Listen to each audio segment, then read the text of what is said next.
Crimes passionnels, disparitions inquiétantes ou machinations diaboliques, percer les secrets des faits divers les plus marquants et plonger au cœur des affaires les plus étonnantes de l'histoire judiciaire. La découverte de la vérité ne tient parfois qu'à un fil. Bienvenue dans Chroniques criminelles. Dans cet épisode, l'affaire Marie Varnereau. Nous sommes à Mincy, en Seine-et-Marne. En février 2014, la jeune Marie Varnereau, 17 ans, est retrouvée morte dans son appartement. L'adolescente a été droguée puis étouffée. Anita, sa maman, est dévastée. D'après elle, sa fille aurait été victime d'un odieux chantage. Pourtant, les enquêteurs vont découvrir que la vérité est à la fois plus simple, mais aussi beaucoup plus tragique qu'ils ne l'imaginaient. Que s'est-il réellement passé derrière les murs de ce petit appartement ? Anita, la mère de famille, a-t-elle vraiment dit tout ce qu'elle savait ? La réponse, aussi terrible qu'inattendue, dans ce podcast inédit de Chroniques criminelles.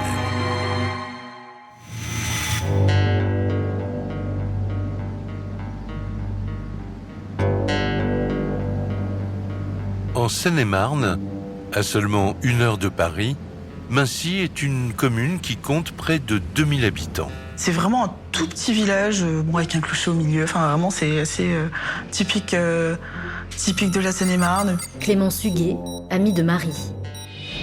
Ouais, c'est assez isolé quand même. Ce qui peut paraître étonnant quand on est à 4 km de Melun. Jean-François Calteau, journaliste à la République de Seine-et-Marne. C'est un village qui a conservé un peu son âme, résidentiel, typique et relativement traditionnel, en tout cas réputé pour sa quiétude. C'est au cœur de ce village que vit depuis toujours Marie Varnereau. À 17 ans, l'adolescente profite pleinement de la vie en compagnie de ses meilleurs amis, Sylvain et Clémence, tous deux rencontrés sur les bancs du collège. On était assis l'un à côté de l'autre en classe de français. Sylvain Huguet, ami de Marie. Et on a tout de suite rigolé sur des blagues nazes auxquelles on rigole quand on a 12 ans. Et de là a démarré une superbe amitié. Marie, c'est une amie loyale, très très sincère, parfois trop sincère. Marie, c'est quelqu'un, pour moi, de profondément gentil. Elle a un grand sourire, avec un écart entre les dents de devant. Mais elle a un sourire tellement, communicatif. Ouais, si elle rigole, tout le monde rigole, quoi. C'est vraiment elle qui fait tout le temps les blagues, qui prend votre téléphone et qui le cache.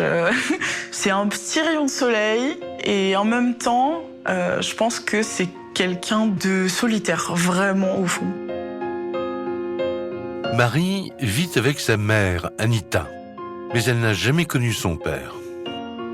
Marie est née d'une brève relation sentimentale. Alizée Cervello, avocate des parties civiles. Sa mère, Anita, a été avec le père de Marie quelques mois. Ils ne vivaient même pas ensemble. Ils se sont rencontrés sur leur lieu de travail. Marie a grandi sans son père. Son père dit qu'il a tenté de la voir, qu'il a tenté de la rencontrer. Avis Biton, avocat des parties civiles. Mais que la mère, Anita, l'en a empêché. Anita, au contraire, dit qu'elle aurait bien voulu que la fille connaisse son père, mais que le père aurait disparu. C'est donc seule qu'Anita Varnereau élève sa fille. Mais au quotidien, elle peut aussi compter sur sa propre mère, qui vit non loin de là et qui l'aide souvent avec Marie. Je pense qu'effectivement, elle prend pleinement son rôle de mère à cœur, puisque c'est elle qui va élever sa fille. Je sais que Marie a toujours vécu avec sa mère, qu'elle est très proche de sa grand-mère, qui vit proche de chez elle. Mais depuis 5 ans, la mère de famille est moins présente pour sa fille. Et pour cause, elle a rencontré un homme et passe beaucoup de temps avec lui. Anita Varnereau laisse sa fille vivre dans leur appartement toute seule pendant qu'elle vit avec son compagnon. La mère de Marie passe très régulièrement, quotidiennement, pour passer l'aspirateur, remettre à manger dans le frigo et l'emmener, par exemple, à l'école ou je ne sais où. Elle est là apparemment tous les jours pour apporter les produits de base, la nourriture. C'est elle aussi qui honore les factures, qui paye le loyer. L'absence de sa mère, c'est une aubaine pour Marie. La jeune fille en profite pour inviter régulièrement ses amis chez elle. On est venu assez souvent chez elle et on s'est toujours très très bien amusé. C'était toujours un bonheur de venir avec elle. On se retrouve dans l'appartement, on mange du chocolat et on écoute Michael Jackson. Mais en même temps, il y a quand même cette situation familiale qui fait qu'on s'interroge sur ce qui se passe dans sa vie, quoi. En septembre 2013, Marie prend une décision radicale. Elle décide de ne plus aller au lycée et de poursuivre ses études par correspondance. Studieuse, la jeune fille met alors tout en œuvre pour obtenir son baccalauréat. C'est quelque chose qu'elle a pris très au sérieux. On l'a vu plusieurs fois vraiment avec ses bouquins sur la table, relire des fiches, etc. Je sais qu'elle essaye de rester quand même accrochée à ses études et de viser un diplôme pour pouvoir être plus stable dans la vie active plus tard. Mais ces cours par correspondance inquiètent sa mère. Elle craint de voir Marie abandonner en cours d'année. Elle est désespérée quand elle découvre que sa fille ne va plus au lycée. Elle-même, je crois, a abandonné ses études très tôt, je crois, en 6e, enfin vraiment très très tôt. Anita, c'est quelqu'un qui n'a pas de diplôme. Elle vit de petits boulots. Finalement, à droite, à gauche, elle va faire des ménages dans des résidences autour de chez elle. Elle se dit donc qu'elle n'a pas envie de voir sa fille renouveler la même bêtise. Et je crois que c'est d'ailleurs entre elles un vrai sujet de discorde. Les études ne sont pas les seules sources de disputes entre la mère et la fille. Anita reproche aussi à l'adolescente d'être trop fêtarde. Il y a des tensions sur les modes de vie, c'est-à-dire le fait que Marie Varnero vit en horaire décalé. Elle dort le jour, elle vit la nuit. On apprendra qu'elle sort beaucoup, donc ça, je crois que c'est pas pour plaire à sa mère. Ah ouais, les nuits blanches avec Marie, c'était assez fréquent. Ouais. Et lorsqu'elle ne sort pas, Marie passe la nuit à discuter sur les réseaux sociaux. Ça lui arrive de nous envoyer des messages la nuit, mais bon, comme nous on dort, on répond pas, du coup... On voit quand elle a été connectée ou pas pour la dernière fois, et c'est vrai que je la voyais beaucoup passer de temps, on va dire très tardivement, sur Internet. On pouvait passer des nuits entières à chatter avec X ou Y, de tout et de rien, c'était pas très intéressant. Ce comportement agace Anita, qui le fait clairement comprendre à sa fille. Et les disputes se multiplient. C'est une relation entre une ado rebelle et une maman qui veut tenir son ado rebelle. Mohamed Diarra, ami de Marie. C'était pas des relations violentes physiquement, mais le débit montait assez rapidement. Je pense que quand même elle aime beaucoup sa mère. Et non, je pense qu'elles ont une relation parfois tendue, mais pas plus que ça. Malgré tout l'amour qu'elles se portent, Marie et Anita n'arrivent plus à se comprendre. La mère de famille ne le sait pas encore, mais bientôt, elle n'aura plus l'occasion de se réconcilier avec sa fille. C'est 3 jours avant les 18 ans de Marie, le 17 février 2014, que leur vie va basculer. Comme tous les jours, Anita est passée voir sa mère qui vit à quelques centaines de mètres de l'appartement de Marie à Mincy. Lorsque, tout à coup, son téléphone sonne. Elle décroche son portable et une voix va lui dire « On a tué ta fille parce qu'elle nous a contaminés ». Elle dit « Mais ça va pas te dire ça ». Elle raccroche et elle dit à sa mère « On a tué Marie ». À ce moment-là, Anita se met à crier et dit à sa mère « Viens vite, ils ont fait du mal à Marie ». Et donc, les deux femmes se précipitent, courent pour aller au domicile de Marie, qui n'est pas loin. Anita part directement pour aller vérifier si ce qu'on lui a dit au téléphone est vrai. Sa grand-mère essaye de suivre comme elle peut. Et lorsque la mère de famille pénètre chez l'adolescente, c'est une scène d'horreur qui l'attend. La porte de sa fille est ouverte, Jean-François Calteau, journaliste à la République de Seine-et-Marne. comme si quelqu'un était rentré puis sorti précipitamment. L'appartement il est composé d'un rez-de-chaussée et d'un étage. Alizée Cervello, avocate des parties civiles. Et la chambre de Marie est à l'étage. Anita va monter à l'étage et elle va découvrir le corps de Marie, sans vie, sur son lit. Marie a la tête emballée dans une thé d'oreiller. Des coussins lui recouvrent également le visage. Elle se jette sur le corps de sa fille, qu'elle l'enlace, qu'elle la secoue, qu'elle pleure.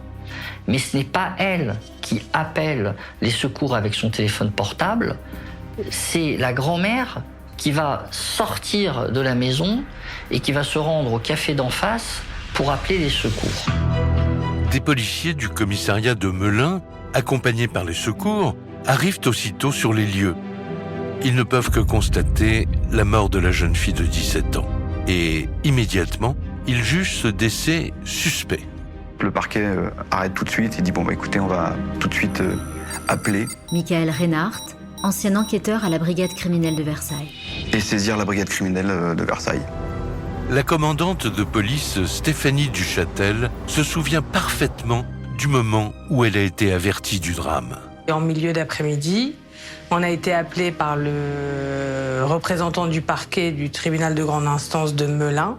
Vu le caractère au moins mystérieux de la mort de Marie, le parquet a décidé de saisir la brigade criminelle de mon service. Stéphanie Duchâtel, commandante de police à la brigade criminelle de Versailles.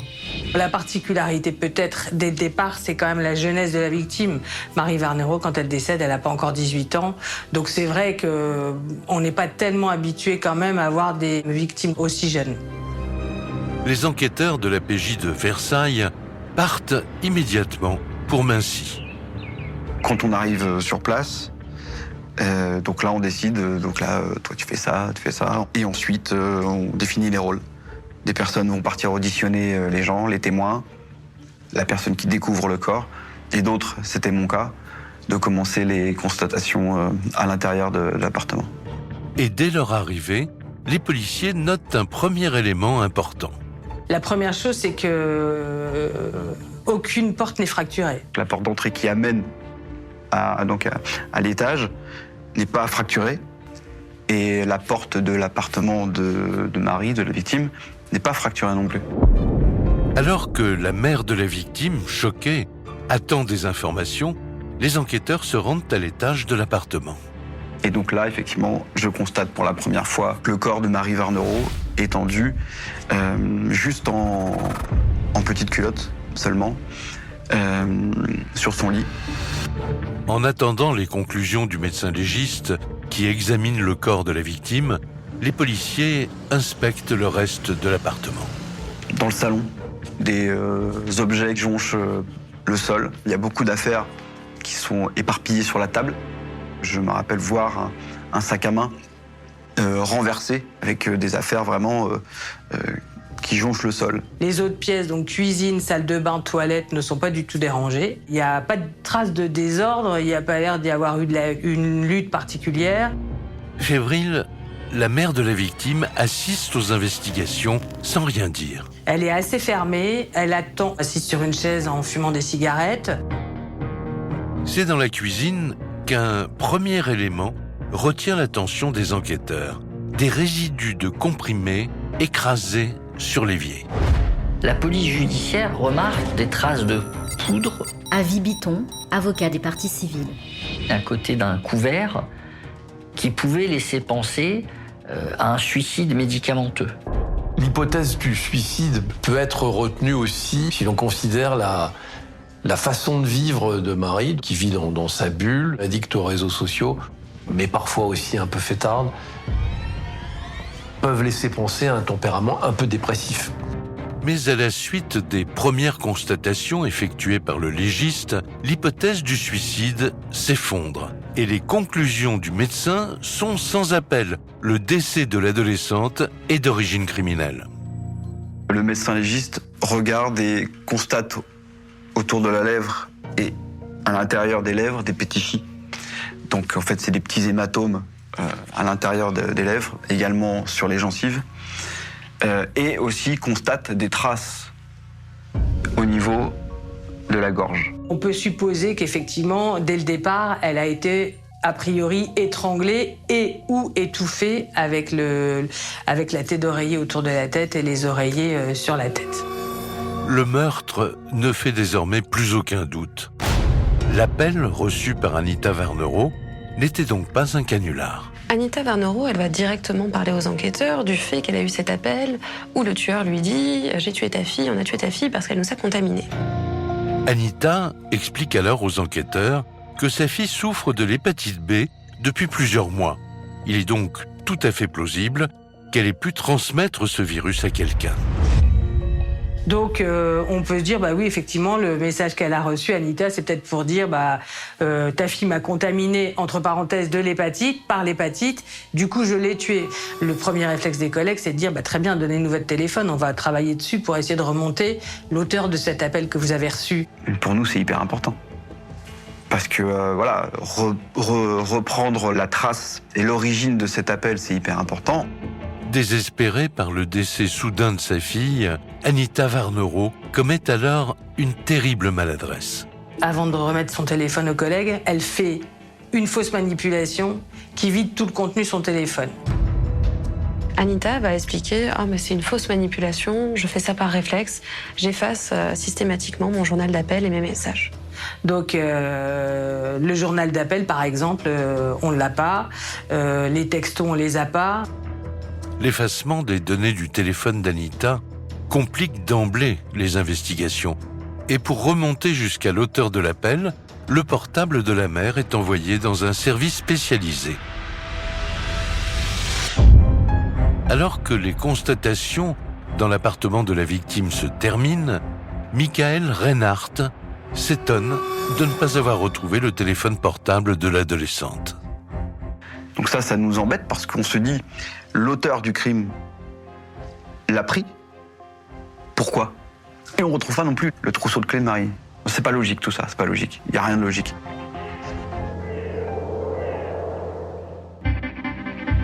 Dès le lendemain du meurtre, le 18 février 2014, le corps de Marie Varnero est autopsié.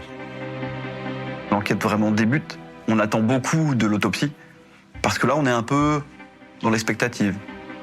Selon le médecin légiste, le décès de la jeune fille remonte à la veille entre 9h du matin et midi. Il a été formellement déterminé que Marie était morte effectivement étranglée, même si il a pu avoir un mélange d'étranglement et d'étouffement avec les oreillers et la tête d'oreiller. La cause de sa mort, c'est l'étranglement. Et ce n'est pas tout. L'autopsie va aussi révéler que le meurtrier a tout fait pour que l'adolescente ne puisse pas s'en sortir vivante. Marie a absorbé une dose létale d'un hypnotique, le zolpidem. Alizée Cervello, avocate des parties civiles. Qui est donc un médicament pour dormir. Elle a pris plus de 10 fois la dose thérapeutique. Donc en gros, avant d'être étranglée, Marie, elle a été droguée en suffisamment forte quantité. Stéphanie Duchâtel, commandante de police à la brigade criminelle de Versailles. Pour que la dose de somnifère qu'elle a absorbée puisse la mettre dans un sommeil très profond. Comme si son agresseur avait voulu l'empêcher de bouger et de se défendre. La prise de médicaments et de somnifères explique directement l'absence de lutte ou de traces vraiment de marques de griffures, de coups. Michael Reinhardt, ancien enquêteur à la brigade criminelle de Versailles. Ou là, si quelqu'un va essayer de vous étrangler ou de vous étouffer, vous allez vous battre, vous allez avoir des traces très très très fortes, des marques. Marie, elle ne s'est pas défendue du tout, et on peut imaginer qu'au moment où elle a été étranglée, elle était déjà dans un sommeil très profond, voire un coma qui a empêché toute réaction de sa part. Le mobile du crime semblait tout trouver, mais les conclusions du légiste viennent tout remettre en cause. Pour le médecin, il est impossible que Marie ait contaminé qui que ce soit. En fait, l'autopsie de Marie va révéler que Marie n'avait aucune maladie transmissible d'aucune manière que ce soit. Vu qu'au départ, le message vocal de cet individu non identifié qui parle d'une contamination, et on se rend compte qu'après, avec l'autopsie, avec les analyses biologiques, qu'en fait, non. Elle est pas malade, en fait. Donc là, on est un peu perdu. Une seule certitude, le tueur avait tout calculé pour aller au bout de son plan machiavélique. On passe là en assassinat, c'est-à-dire que le meurtre a été programmé. Puisque le fait de lui faire absorber des somnifères avant de l'étrangler, ça suppose quand même une certaine construction intellectuelle du meurtre. Il y a eu de la préméditation. D'ailleurs, on se dit que la personne qui a tué Marie, c'est horrible ce qu'on va dire, mais a voulu la finir en fait. A voulu être sûr qu'elle soit morte. Alors, qui a pu s'en prendre à Marie Varnereau de la sorte ? Pourquoi vouloir tuer cette adolescente, a priori sans histoire ? Pouvait-elle cacher des secrets qui expliqueraient un tel meurtre ? À Mincy, la nouvelle du décès de la jeune fille se répand. Clémence se souviendra toujours du moment où elle a compris que sa meilleure amie venait d'être tuée. J'ai reçu un message d'une camarade en commun du collège. Clémence Huguet, amie de Marie. Et du coup, elle m'appelle et elle amorce vraiment très doucement sa phrase en me disant je suis désolée, ce n'est pas à moi de te dire ça, mais Marie est morte, on l'a retrouvée chez elle. J'ai appris le décès de Marie par sa meilleure amie. Mohamed Diarra, ami de Marie. Je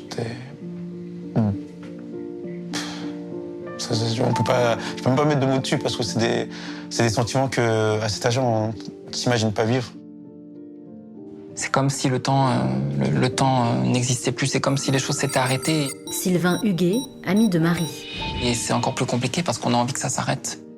C'est très dur. C'est château de cartes qui s'effondre et puis je me dis qui, comment, pourquoi. J'ai vraiment une énorme période où je suis dans l'incompréhension la plus totale. Et c'est tout. Il n'y a rien d'autre dans ma tête que des points d'interrogation. Je ne la connaissais pas avoir des ennemis.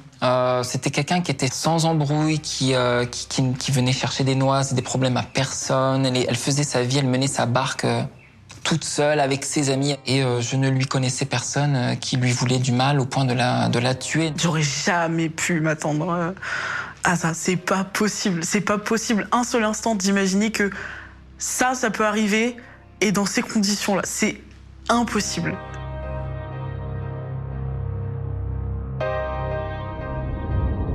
À la PJ de Versailles, les enquêteurs veulent maintenant en savoir le plus possible sur Marie Varnereau. Qui est-elle ? Qui pourrait lui en vouloir au point de la tuer ? Pour répondre à ces questions, ses proches sont entendus et Anita est la première à être auditionnée dans le bureau des enquêteurs.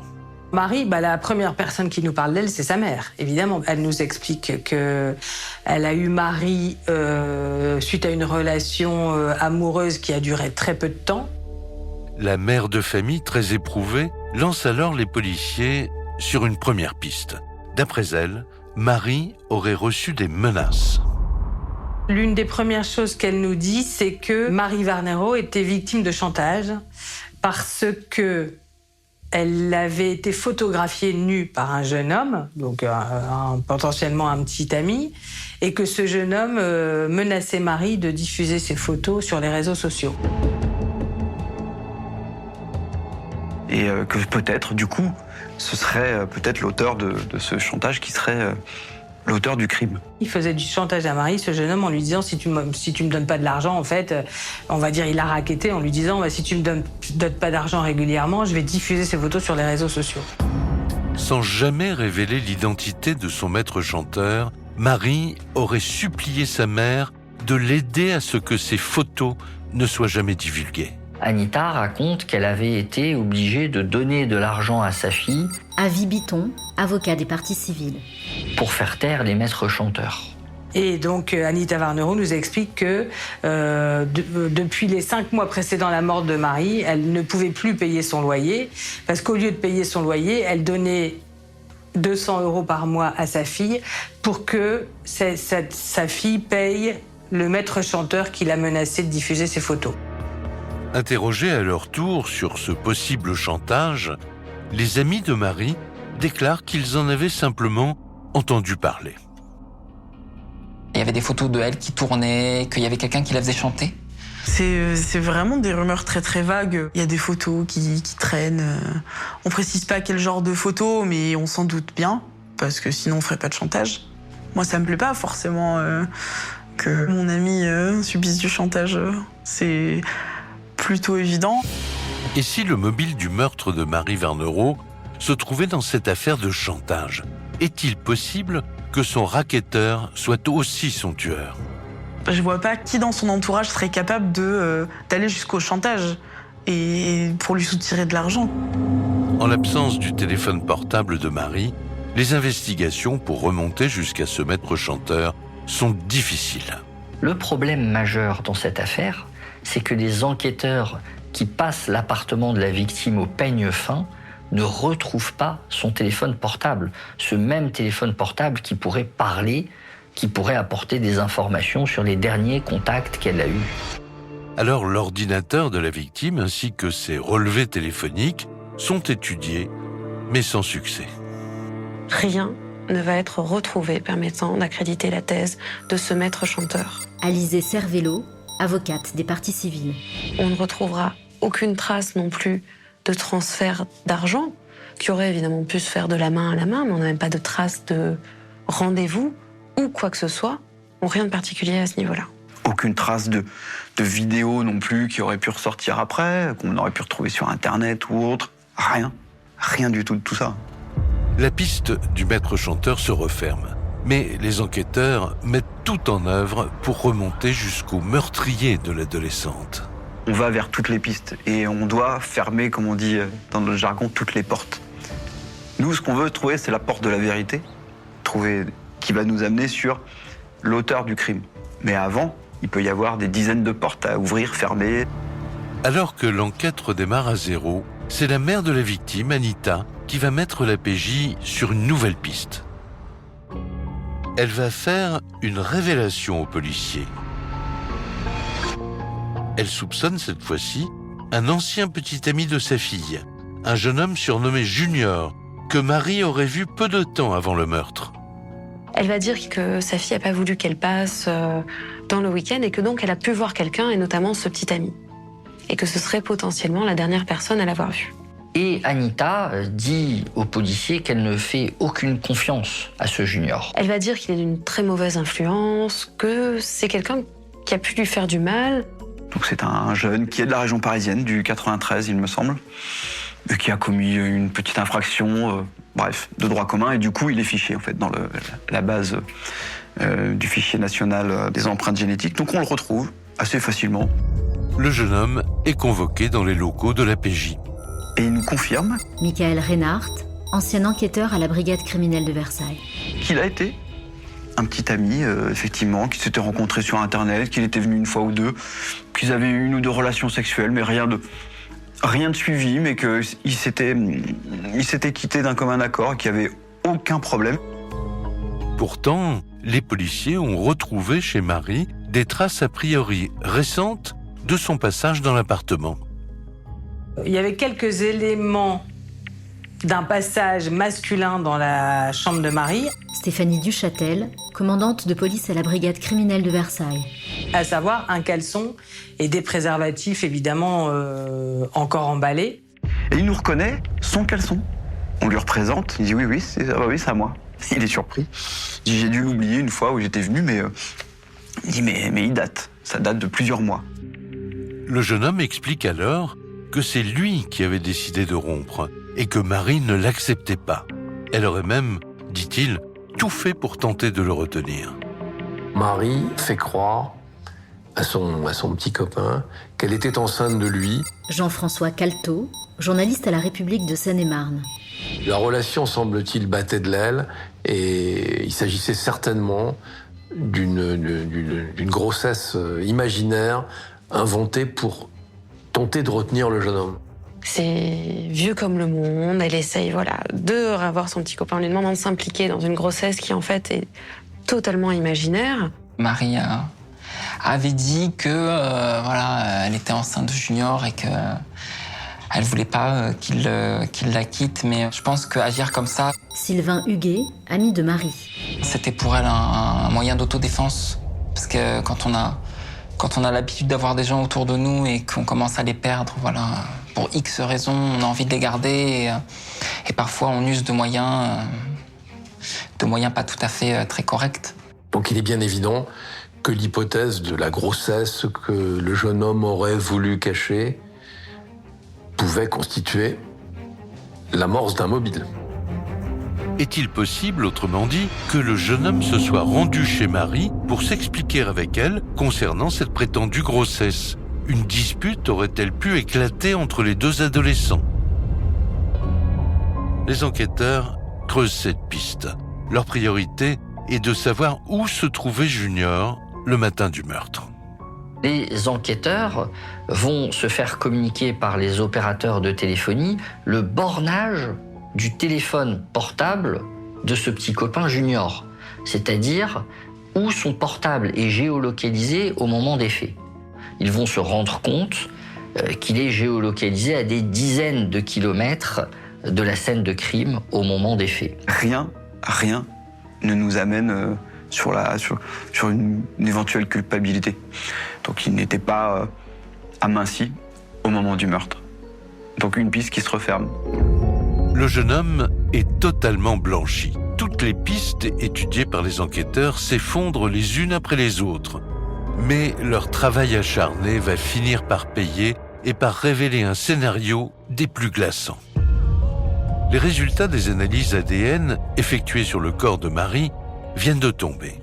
Les policiers espèrent y trouver un indice qui les mènera vers le tueur de l'adolescente.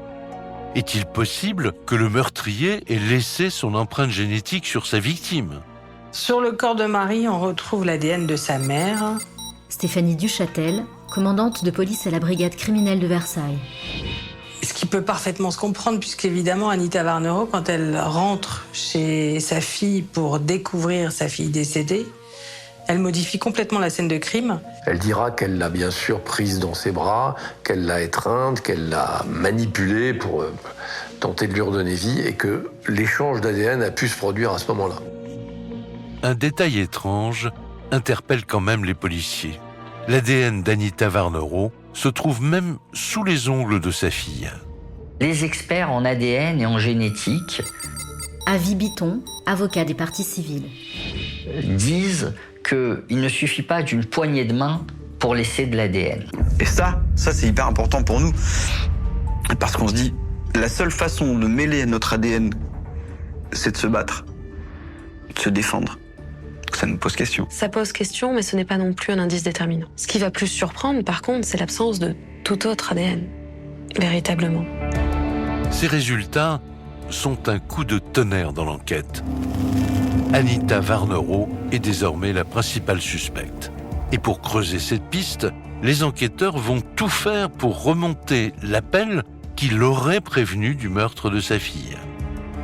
Et c'est pour ça que on va aller plus loin dans la téléphonie, parce qu'on sent, tous les enquêteurs présents dans le groupe, on sent que cet appel va être la clé du dossier.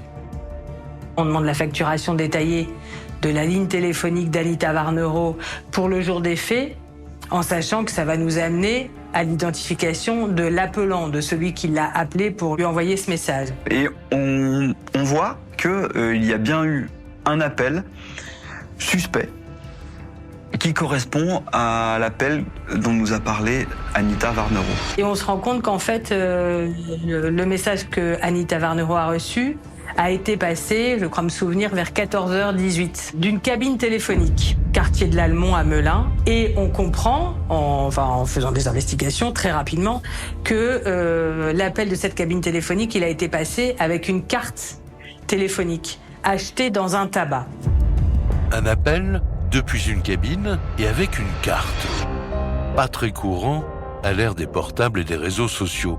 Mais c'est quand même un précieux indice pour les enquêteurs. Évidemment, on essaie de remonter l'achat. Cette carte téléphonique, elle a été achetée le lundi 17 février 2014, un peu avant 13h, dans un bar tabac de Melun. Et là, on commence à sentir quelque chose de bon. Si on avait trouvé un tabac à La Rochelle ou à Brest, se serait dit waouh, ça va être compliqué cette histoire. Or, on reste dans le périmètre géographique qui va nous intéresser. On se rend dans ce bar tabac, on prend contact avec le gérant de ce bar tabac, qui nous confirme qu'effectivement c'est bien lui qui a vendu la carte. On sait que celle qu'il a vendue, c'est forcément celle qui a servi à appeler Anita.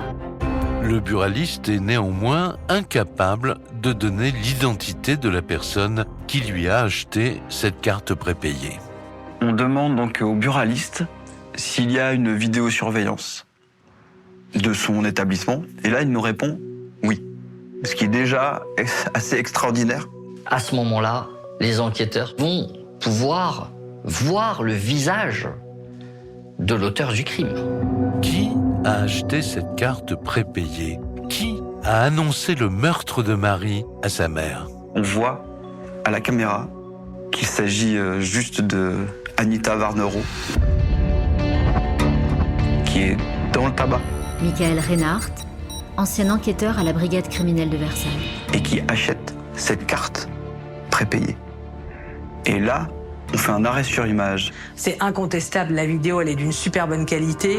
On la voit rentrer dans le bar, on la voit acheter une carte téléphonique et 2 paquets de cigarettes, c'est une grosse fumeuse.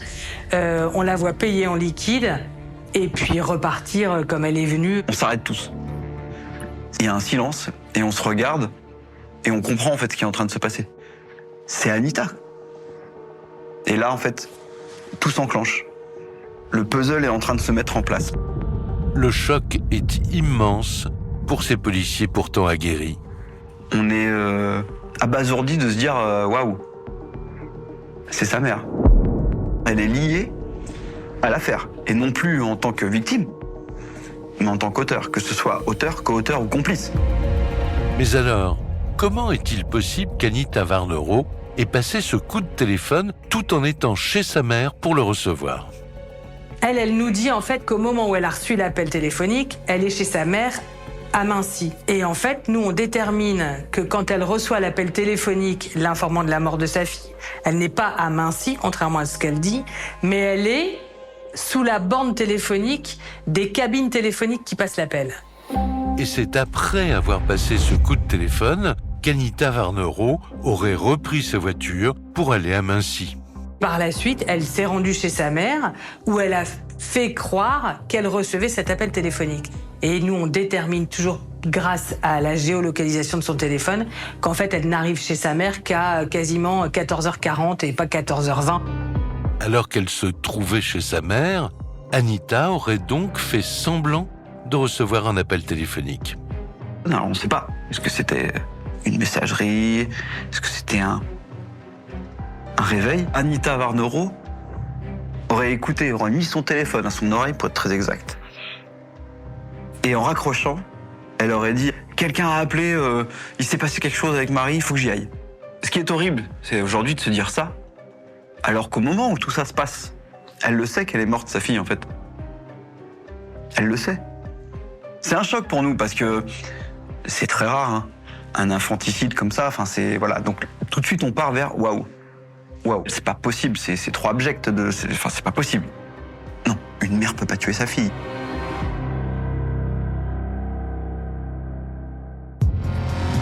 Nous sommes le 20 février 2014, 3 jours après le meurtre de Marie.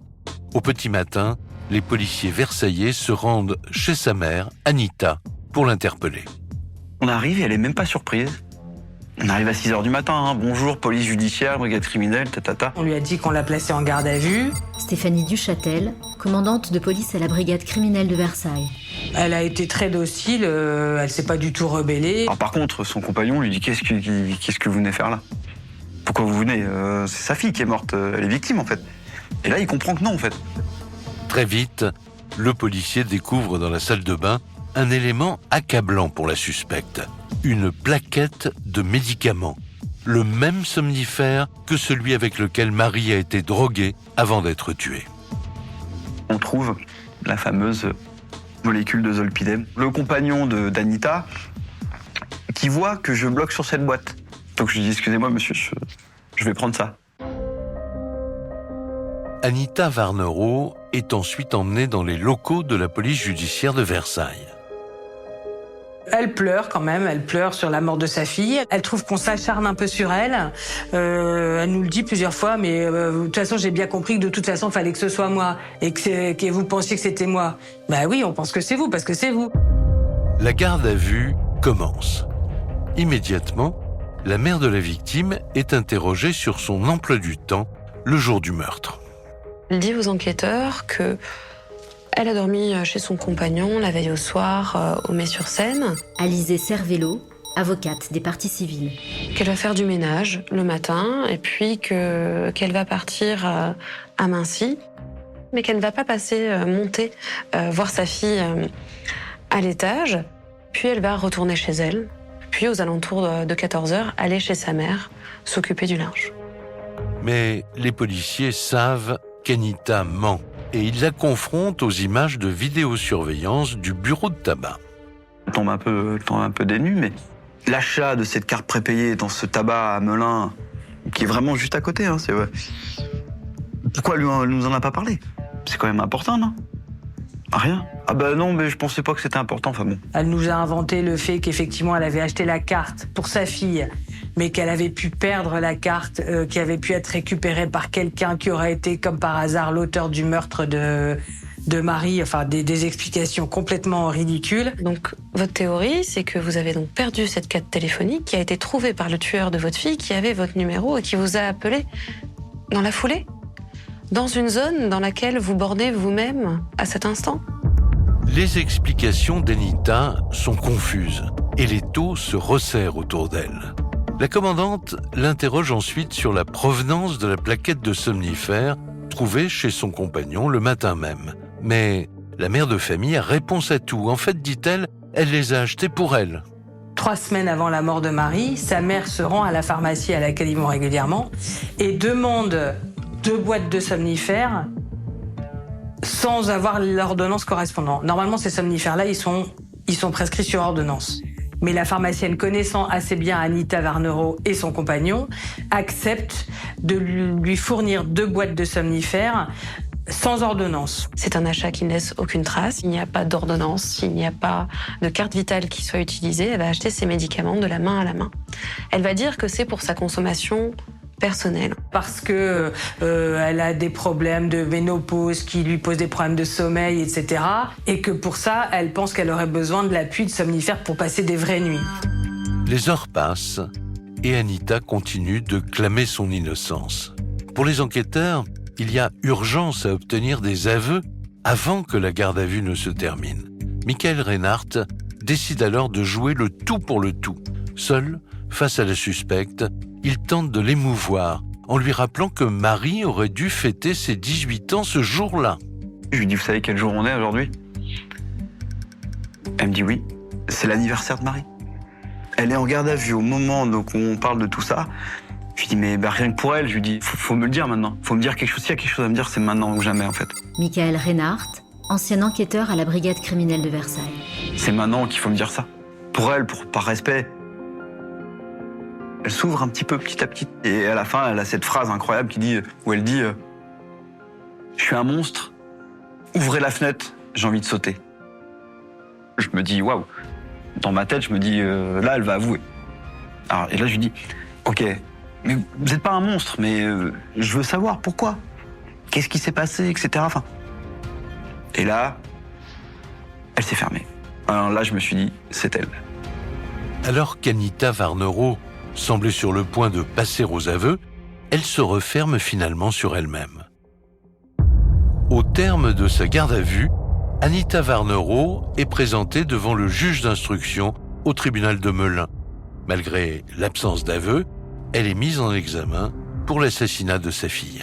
Alors c'est vrai que dans cette affaire, on a quantité d'indices, certains confondants, étonnants, d'autres plus faibles, sans aucun doute. Jean-François Calto, journaliste à la République de Seine-et-Marne.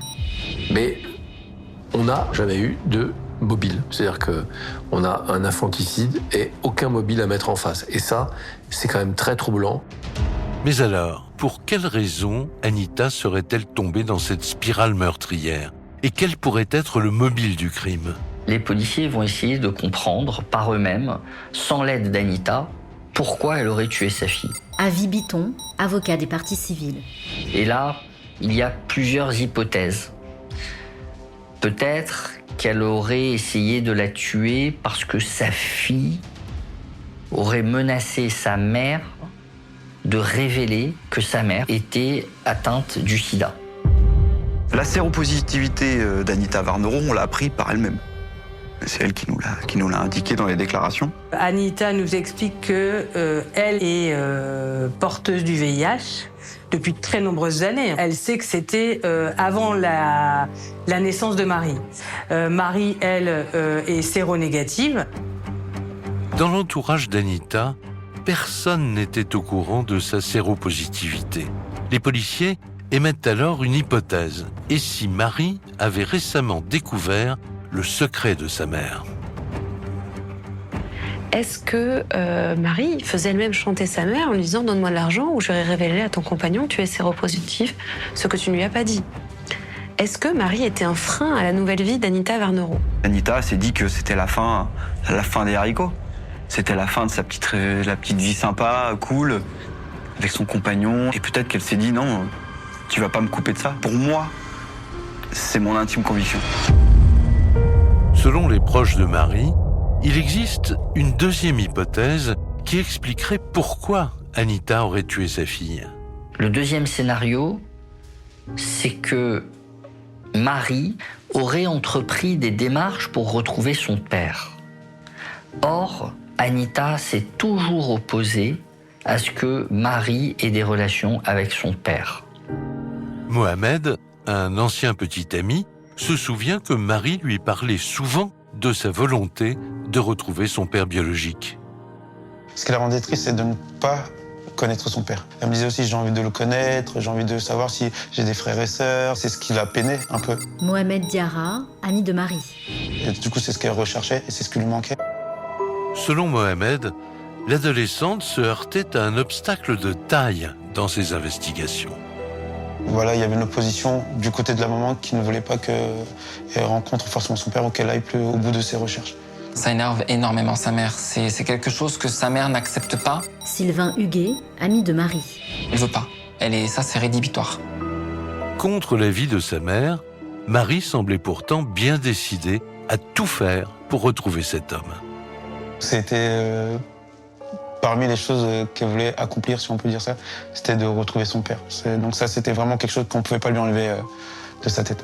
Elle avait essayé de faire des démarches administratives, mais elle s'était heurtée au fait qu'elle était mineure. Peut-être, Anita a tué sa fille quelques jours avant ses 18 ans pour l'empêcher de pouvoir retrouver son père. Je peux pas imaginer que ce soit cette raison-là Clémence Huguet, ami de Marie. qui fait qu'aujourd'hui, Marie n'est plus là en fait.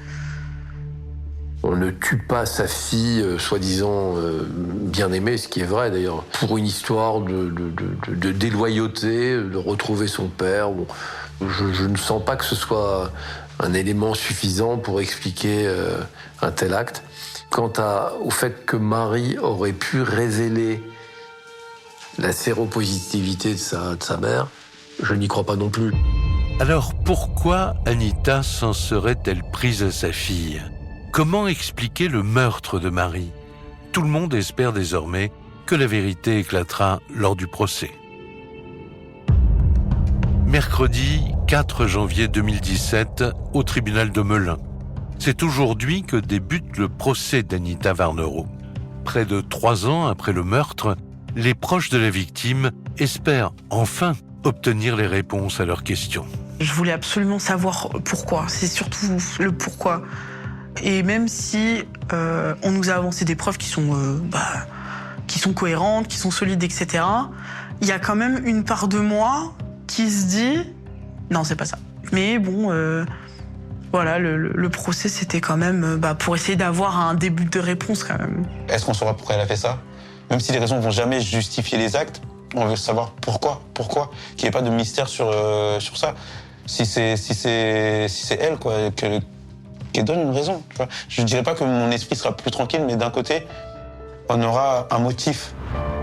Alors que tout le monde espère obtenir des explications de la part d'Anita, son arrivée dans le box crée la stupéfaction. Après 3 ans de détention, la mère de la victime est méconnaissable. Elle est amaigrie. Alizée Cervello, avocate des parties civiles. Elle a les cheveux courts, poivre et sel.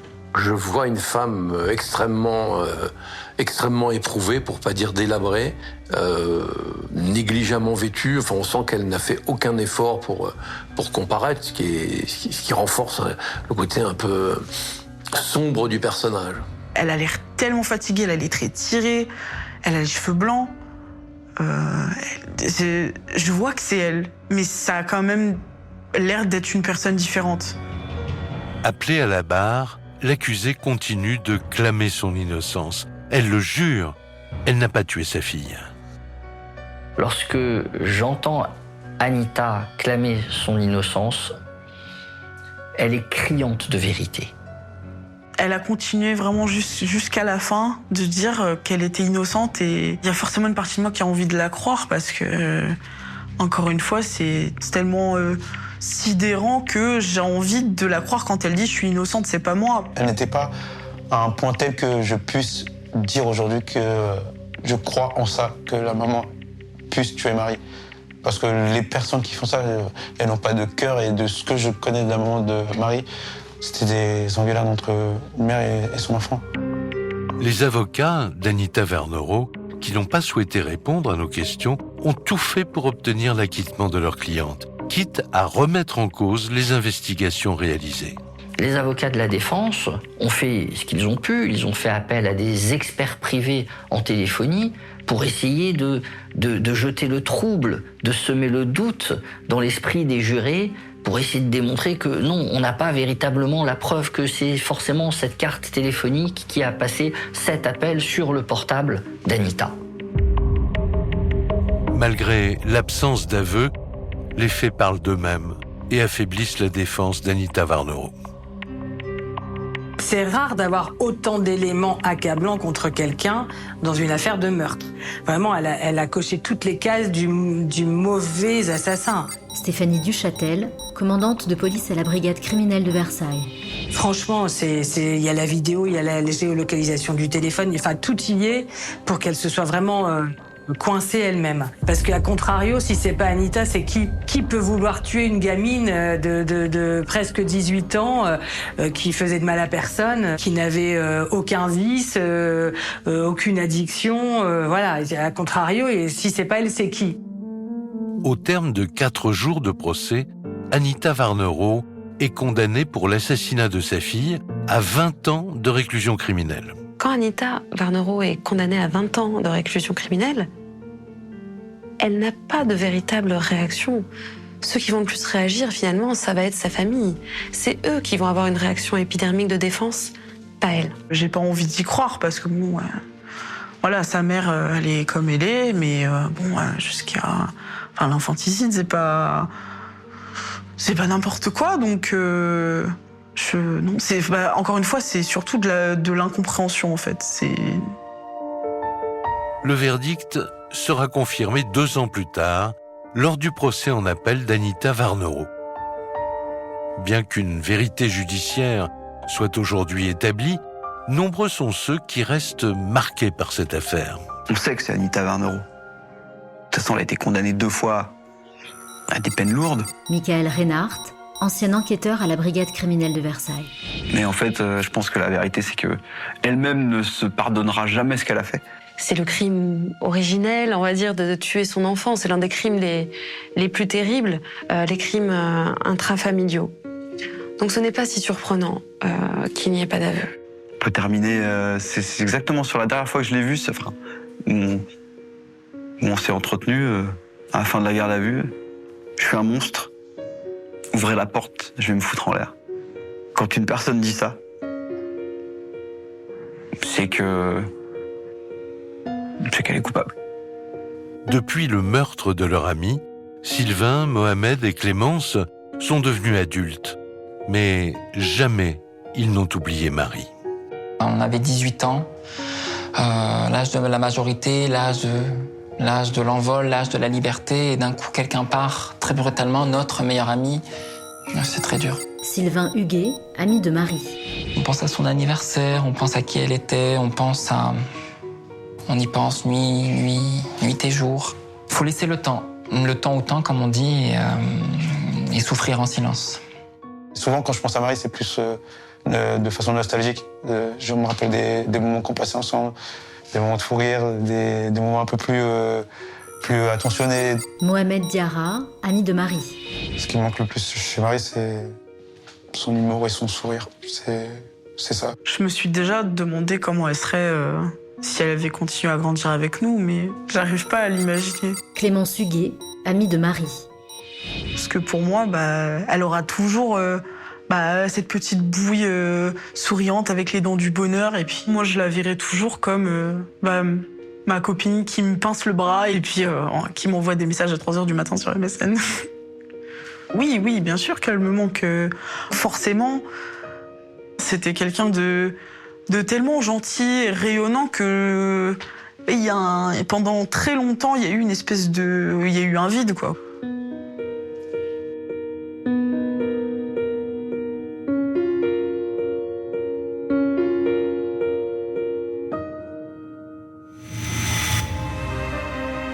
Vous venez d'écouter Chronique criminelle. Si l'épisode vous a plu, n'hésitez pas à mettre des étoiles, à commenter ou à vous abonner sur votre plateforme d'écoute préférée.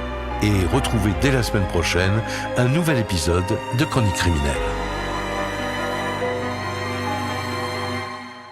Le silence de la commune de Mincy, ce petit village paisible de Seine-et-Marne situé à seulement 4 km de Melun, ne laissait présager aucun drame. Avec son clocher traditionnel et son atmosphère résidentielle, cette localité de près de 2000 habitants cultivait une quiétude apparente.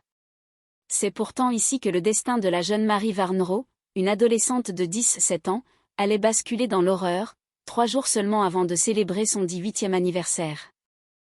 Marie était une jeune fille lumineuse, décrite par ses amis Sylvain et Clémence comme une alliée loyale et sincère. Elle possédait ce sourire communicatif, marqué par un léger écart entre les dents, qui suffisait à éclairer une pièce entière. Malgré cette joie de vivre, Marie cachait une certaine solitude. Élevée seule par sa mère, Anita, elle n'avait jamais connu son père, disparu peu après sa naissance à la suite d'une brève relation de travail. Depuis 5 ans, l'équilibre familial s'était rompu. Anita, qui n'avait aucun diplôme et vivait de petits boulots de ménage, s'était installée chez son nouveau compagnon, laissant Marie vivre seule dans leur appartement.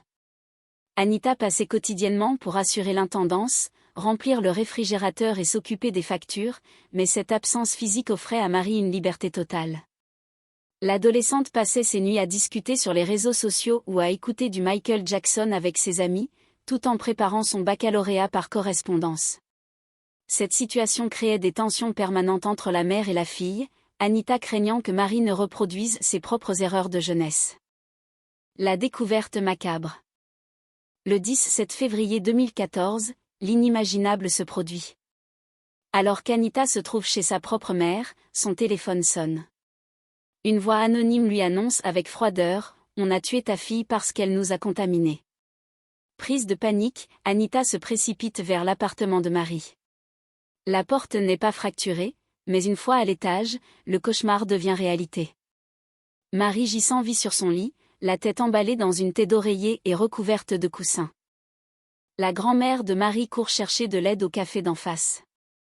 Rapidement, les policiers du commissariat de Melun et les enquêteurs de la brigade criminelle de Versailles, menés par la commandante Stéphanie Duchâtel, investissent les lieux. Les premières constatations sont troublantes. Aucun signe d'effraction, un salon en désordre avec un sac à main renversé, mais surtout, des résidus de poudre blanche sur l'évier de la cuisine. L'autopsie révèle rapidement une réalité glaçante, Marie n'est pas morte d'un suicide médicamenteux. Elle a été étranglée et étouffée. Plus terrible encore, les analyses toxicologiques prouvent qu'on lui a administré une dose massive de somnifères, plus de 10 fois la dose thérapeutique, pour l'empêcher de se défendre. L'agresseur a agi avec une préméditation totale, s'assurant que sa victime soit plongée dans un sommeil profond avant de passer à l'acte. Les pistes incertaines. L'enquête s'oriente d'abord vers l'appel mystérieux reçu par Anita. Cette dernière affirme que sa fille souffrait de l'hépatite B et qu'elle était victime d'un chantage.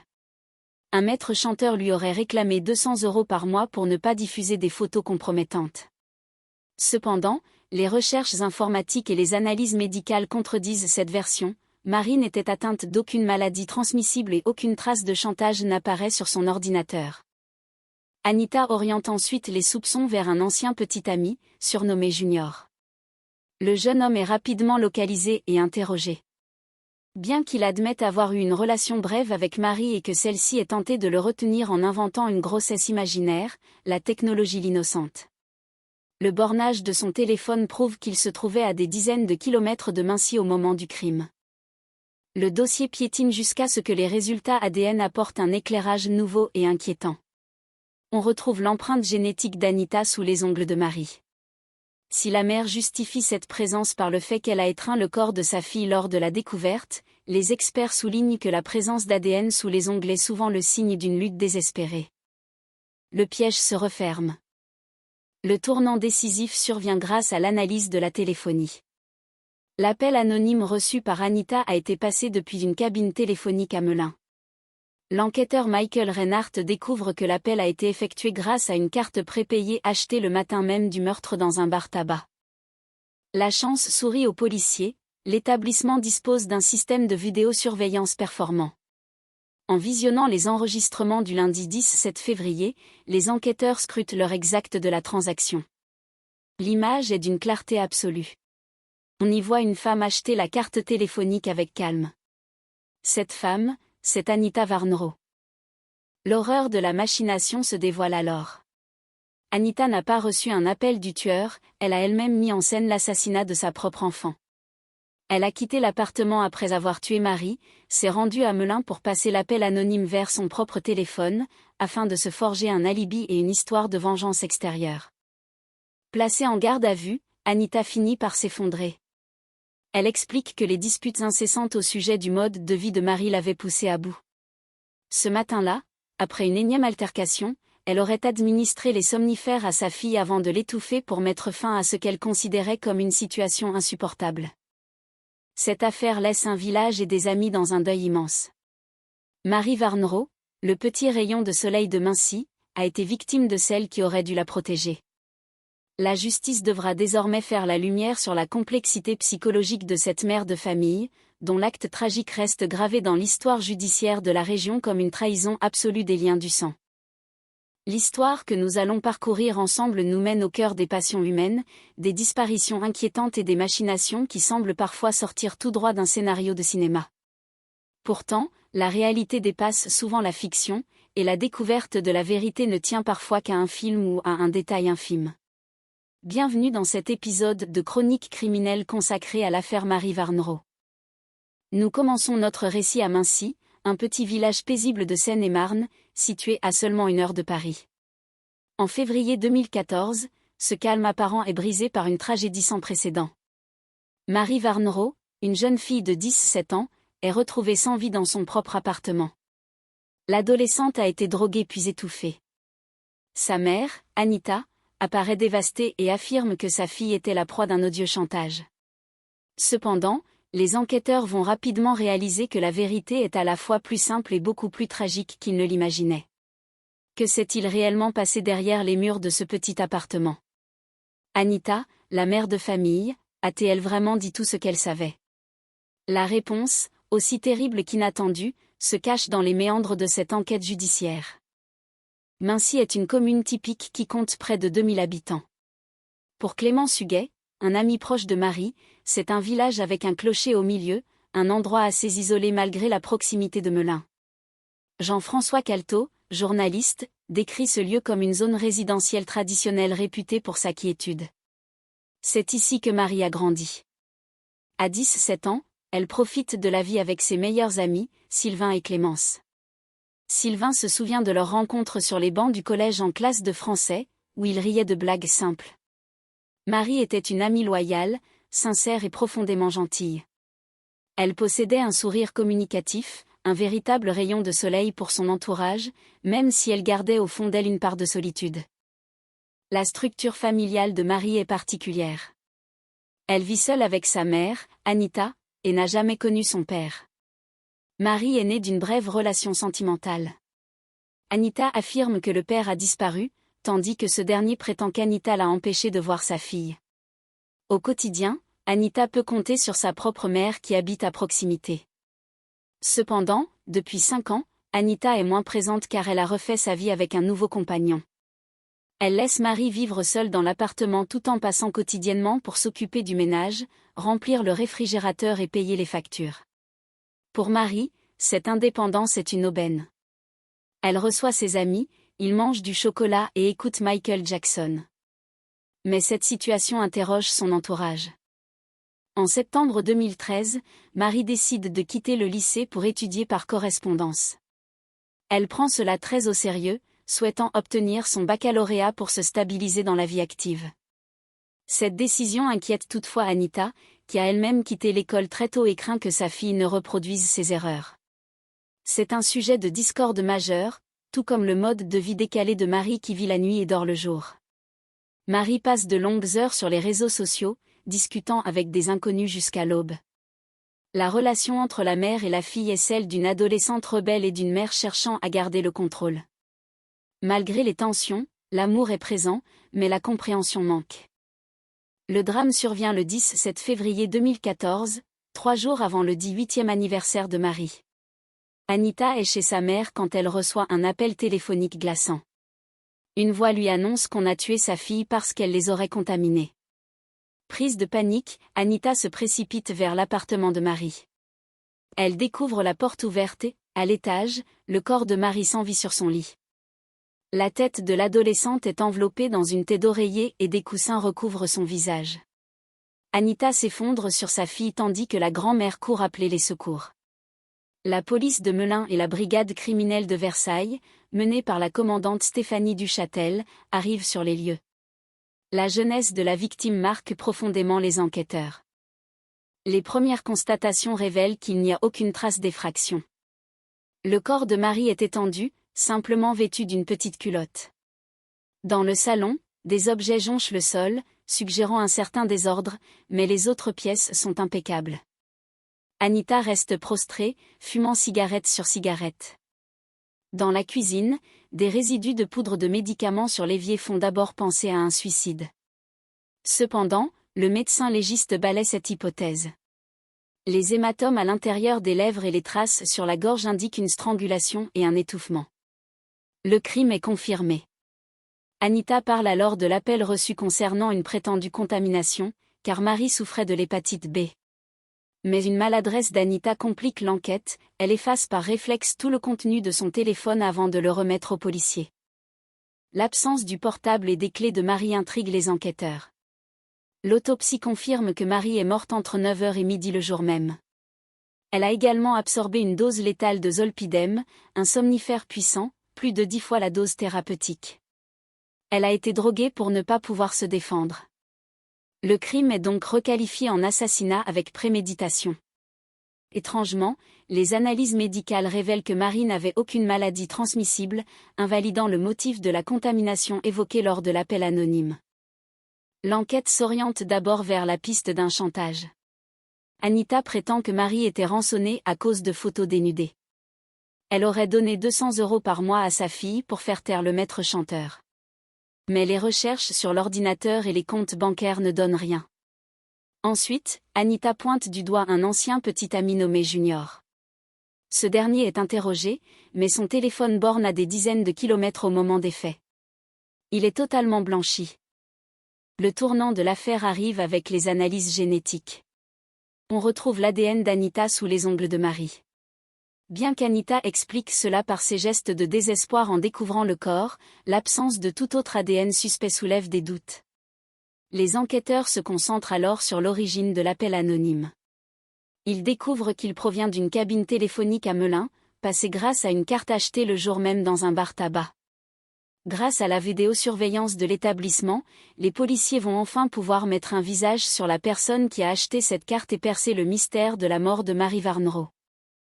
Film passionnel, disparition inquiétante ou machination diabolique, percer les secrets des faits divers les plus marquants et plonger au cœur des affaires les plus étonnantes de l'histoire judiciaire. La découverte de la réalité ne tient parfois qu'à un film. Bienvenue dans Chroniques criminelles. Dans cet épisode, nous explorons l'affaire Marie Varnero, un récit qui nous emmène à Mincy, en Seine-et-Marne. En février 2014, la jeune Marie Varnero, âgée de 17 ans, est retrouvée sans vie dans son appartement. L'adolescente a été droguée puis étouffée. Anita, sa maman, est dévastée. D'après elle, sa fille aurait été victime d'un odieux chantage.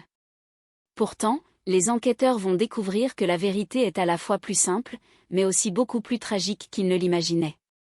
Que s'est-il réellement passé derrière les murs de ce petit appartement ? Anita, la mère de famille, a-t-elle vraiment dit tout ce qu'elle savait ? La réponse, aussi terrible qu'inattendue, se dévoile dans ce récit inédit. En Seine-et-Marne, à seulement 1 heure de Paris, Mincy est une commune qui compte près de 2000 habitants. C'est vraiment un tout petit village, avec un clocher au milieu, un décor assez typique de la région. Clément Suguet, ami de Marie, se souvient d'un lieu assez isolé, ce qui peut paraître étonnant quand on sait qu'il se trouve à seulement 4 km de Melun. Jean-François Caltot, journaliste, décrit ce village comme ayant conservé son âme résidentielle et traditionnelle, réputé pour sa profonde quiétude. C'est au cœur de ce village que vit depuis toujours Marie Varnero. À 17 ans, l'adolescente profite pleinement de la vie en compagnie de ses meilleurs amis, Sylvain et Clémence, rencontrés sur les bancs du collège. Sylvain se rappelle qu'ils étaient assis l'un à côté de l'autre en classe de français et qu'ils ont tout de suite rigolé sur des blagues simples de collégiens, marquant le début d'une superbe amitié. Marie est décrite comme une amie loyale, sincère et profondément gentille.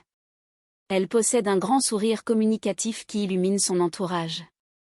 C'est elle qui fait tout le temps des blagues, un véritable petit rayon de soleil, même si elle cache au fond d'elle une certaine solitude. Marie vit avec sa mère, Anita, mais elle n'a jamais connu son père. Elle est née d'une brève relation sentimentale. Sa mère et son père ne vivaient même pas ensemble. Marie a grandi dans ce foyer monoparental, tandis que son père prétend avoir tenté de l'avoir sans succès à cause de l'opposition d'Anita. À l'inverse, Anita affirme qu'elle aurait voulu que sa fille connaisse son père, mais que celui-ci aurait disparu. Anita élève donc seule sa fille, tout en comptant sur le soutien de sa propre mère qui vit à proximité. Anita prend son rôle de mère à cœur, mais depuis 5 ans, elle est moins présente car elle a rencontré un homme avec qui elle passe beaucoup de temps. Elle laisse Marie vivre seule dans leur appartement tout en passant quotidiennement pour s'occuper du ménage, remplir le réfrigérateur et payer les factures. Pour Marie, cette absence maternelle est une aubaine qui lui permet d'inviter ses amis pour écouter de la musique et manger du chocolat, même si cette situation familiale interroge son entourage. En septembre 2013, Marie décide de poursuivre ses études par correspondance pour obtenir son baccalauréat, une décision prise très au sérieux. Cependant, cela inquiète Anita qui craint de voir sa fille abandonnée, elle qui a elle-même quitté l'école très tôt. Les tensions montent entre la mère et la fille, notamment sur le mode de vie décalé de Marie qui vit la nuit et dort le jour. Marie passe beaucoup de temps sur les réseaux sociaux, discutant parfois jusqu'à l'aube, ce qui agace profondément Anita. Malgré ces disputes fréquentes entre une adolescente rebelle et une mère protectrice, l'amour reste présent, bien que la communication devienne de plus en plus difficile. Le 17 février 2014, 3 jours avant les 18 ans de Marie, tout bascule. Alors qu'Anita est chez sa mère, elle reçoit un appel anonyme lui annonçant que sa fille a été tuée. Paniquée, elle se précipite à l'appartement et découvre le corps de Marie sur son lit, la tête recouverte de coussins. La grand-mère court appeler les secours depuis un café voisin. La police judiciaire de Versailles, sous la direction de la commandante Stéphanie Duchâtel, est saisie de l'affaire. Dès les premières constatations, les enquêteurs notent qu'aucune porte n'a été fracturée. L'appartement semble en ordre, à l'exception de quelques objets jonchant le sol du salon. Dans la cuisine, des résidus de comprimés écrasés sont découverts, suggérant initialement un suicide. Toutefois, Le médecin légiste infirme rapidement cette thèse, Marie a été étranglée et étouffée. L'autopsie révèle également qu'elle a absorbé une dose létale de somnifères, plus de 10 fois la dose thérapeutique, ce qui l'a empêchée de se défendre. Curieusement, l'enquête biologique prouve que Marie n'avait aucune maladie transmissible, contredisant le mobile évoqué lors de l'appel anonyme reçu par Anita. Les enquêteurs suspectent un meurtre prémédité. Anita oriente d'abord les policiers vers une piste de chantage dont Marie aurait été victime à cause de photos dénudées, mais aucune preuve de transfert d'argent ou de menace n'est retrouvée. Elle soupçonne ensuite un ancien petit ami nommé Junior, mais celui-ci est rapidement blanchi grâce au bornage de son téléphone portable. L'enquête piétine jusqu'à ce que les analyses ADN révèlent la présence massive de l'ADN d'Anita sous les ongles de Marie, un élément troublant qui suggère une lutte. De plus, les enquêteurs parviennent à tracer l'appel anonyme jusqu'à une cabine téléphonique à Melun. La carte téléphonique utilisée a été achetée dans un bureau de tabac peu avant l'appel. En visionnant les images de vidéosurveillance de l'établissement, les policiers s'apprêtent à découvrir un visage qui va radicalement changer le cours de l'enquête. Ce récit nous rappelle l'importance de la communication et de la bienveillance au sein de la famille pour éviter que les incompréhensions ne mènent à des drames irréparables. Film passionnel, disparition inquiétante ou machination diabolique, percer les secrets des faits divers les plus marquants et plonger au cœur des affaires les plus étonnantes de l'histoire judiciaire. La découverte de la réalité ne tient parfois qu'à un film. Bienvenue dans Chroniques criminelles. Dans cet épisode, nous abordons l'affaire Marie Varneraud. Nous sommes à Mancy, en Seine-et-Marne. En février 2014, la jeune Marie Varneraud, 17 ans, est retrouvée morte dans son appartement. Elle adolescente a été droguée puis étouffée. Anita, sa maman, est dévastée. Dès après elle, sa fille aurait été victime d'un odieux chantage. Pourtant, les enquêteurs vont découvrir que la vérité est à la fois plus simple, mais aussi beaucoup plus tragique qu'ils ne l'imaginaient. Que s'est-il réellement passé derrière les murs de ce petit appartement? Anita, la mère de famille, a-t-elle vraiment dit tout ce qu'elle savait? La réponse, aussi terrible que inattendue, se dévoile dans ce récit inédit. En Seine-et-Marne, à seulement 1 heure de Paris, Mancy est une commune qui compte près de 2000 habitants. C'est vraiment un tout petit village, avec un clocher au milieu. Vraiment, c'est assez typique de la Seine-et-Marne, explique Clément Suguet, un ami de Marie. Il ajoute que c'est assez isolé, quand même, ce qui peut paraître étonnant quand on est à 4 km de Melun. Jean-François Caltot, journaliste à la République de Seine-et-Marne, décrit ce lieu comme un village qui a conservé un peu son âme, résidentiel, typique et relativement traditionnel, en tout cas réputé pour sa quiétude. C'est au cœur de ce village que vit depuis toujours Marie Varneraud. À 17 ans, elle adolescente profite pleinement de la vie, en compagnie de ses meilleurs amis, Sylvain et Clémence, tous deux rencontrés sur les bancs du collège. On était assis l'un à côté de l'autre, en classe de français, se souvient Sylvain Huguet. Et on a tout de suite rigolé sur des blagues nazes, auxquelles on rigole quand on a 12 ans. Et de là a démarré une superbe amitié. Marie, est une amie loyale, très sincère, parfois trop sincère. Pour ses amis, Marie est quelqu'un de profondément gentil. Elle a un grand sourire, avec un écart entre les dents de devant, un sourire tellement communicatif. Si elle rigole, tout le monde rigole. C'est vraiment elle qui fait tout le temps les blagues, qui prend votre téléphone et qui le cache. C'est un petit rayon de soleil. Et en même temps, elle semble être quelqu'un de solitaire au fond d'elle-même. Marie vit avec sa mère, Anita, mais elle n'a jamais connu son père. Marie est née d'une brève relation sentimentale. Sa mère, Anita, était avec le père de Marie quelques mois seulement. Ils ne vivaient même pas ensemble. Ils se sont rencontrés sur leur lieu de travail. Marie a grandi sans son père. Son père dit qu'il a tenté de la voir, qu'il a tenté de la rencontrer, explique Avis Bitton, avocat des parties civiles. Mais la mère, Anita, elle en aurait empêché. Anita, au contraire, dit qu'elle aurait bien voulu que la fille connaisse son père, mais que le père aurait disparu. C'est donc seule que Anita Varneraud élève sa fille. Mais au quotidien, elle peut aussi compter sur sa propre mère, qui vit non loin de là et qui l'aide souvent avec Marie.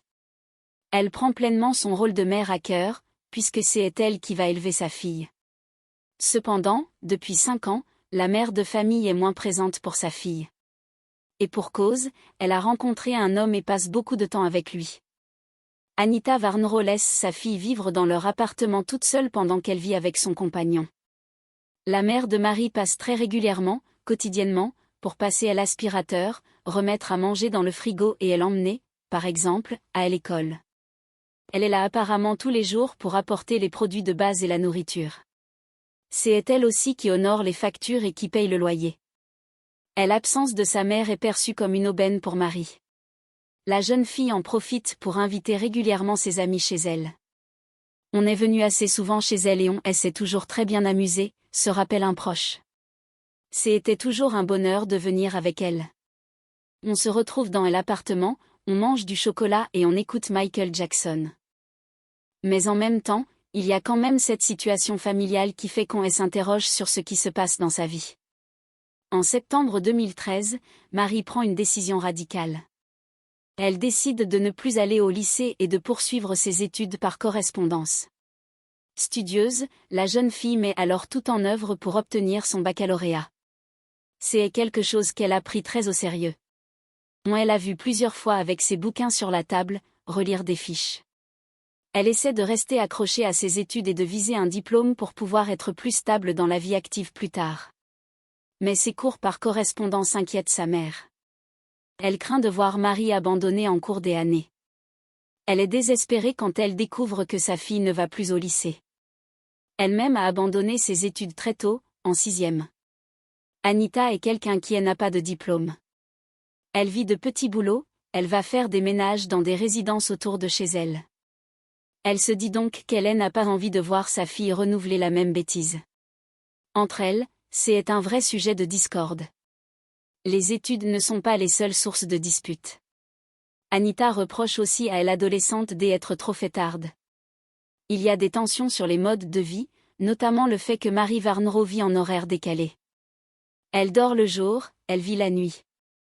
On apprendra qu'elle sort beaucoup, ce qui ne plaît pas à sa mère. Les nuits blanches avec Marie sont fréquentes. Et lorsqu'elle ne sort pas, Marie passe la nuit à discuter sur les réseaux sociaux. Elle envoie des messages la nuit, et ses amis voient quand elle a été connectée pour la dernière fois. Elle passe des nuits entières à chatter avec les uns ou les autres de tout et de rien. Ce comportement agace Anita, qui le fait clairement comprendre à sa fille. Et les disputes se multiplient. C'est une relation entre une adolescente rebelle et une maman qui veut tenir son adolescente rebelle. Ce n'était pas des relations violentes physiquement, mais le débit montait assez rapidement. Malgré tout l'amour qu'elles se portent, Marie et Anita n'arrivent plus à se comprendre. La mère de famille ne le sait pas encore, mais bientôt, elle n'aura plus l'occasion de se réconcilier avec sa fille. C'est 3 jours avant les 18 ans de Marie, le 17 février 2014, que leur vie va basculer. Comme tous les jours, Anita est passée voir sa mère, qui vit à quelques centaines de mètres de l'appartement de Marie à Mincy. Lorsque, tout à coup, son téléphone sonne. Elle décroche, et une voix lui dit qu'on a tué sa fille parce qu'elle les a contaminés. Choquée, elle raccroche et dit à sa mère qu'on a tué Marie.